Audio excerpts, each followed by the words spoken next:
What is a creative? Who gets to determine that? What are the parameters that qualify you or disqualify you? Does it even matter? When I went through exhausting the things I knew I didn't want in retirement, I really started imagining what I did want. And the two,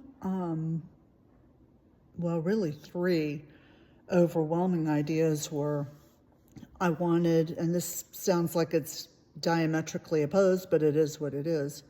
I wanted to create communities, and I also wanted to indulge my desire to be introverted at times, which I had never really allowed myself to do.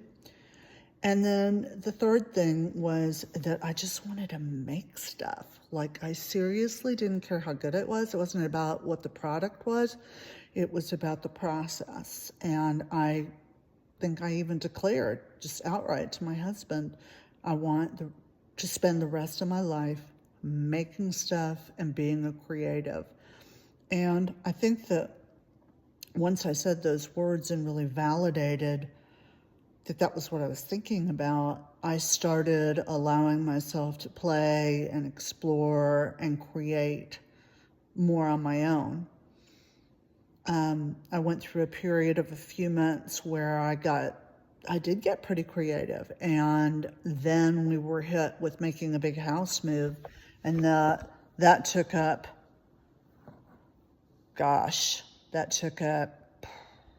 about 9 months of our lives. And then after we moved, I sort of picked up the gauntlet again about how am I going to be a creative. And one of the things that made us decide to buy the house we bought was this little tiny shed out in the yard. I'll show it to you. And the shed had potential to be a pottery shed, which was something that I had always wanted to do.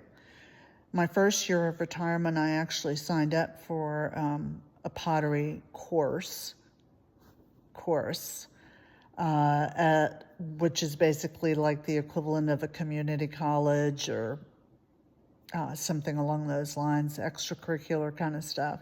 And I had a series of really negative experiences there and felt pretty defeated.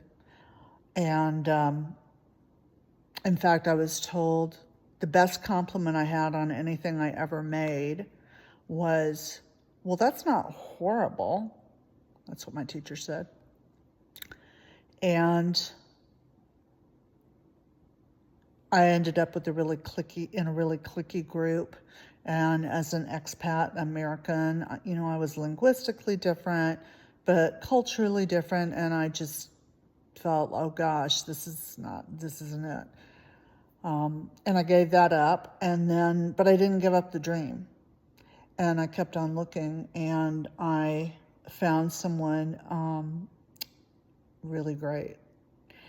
And she has really facilitated an interesting journey that's multi-pronged. And not only is she my teacher, teaching me what I wanted to know about throwing on the wheel, but also giving me the opportunity to learn about the glazes and the educational part, how to load a kiln, why you make these decisions. And I'm at the very beginning stages of it, but I feel like I'm learning, and that's really exciting. And now she and I are collaborating on a big project together, and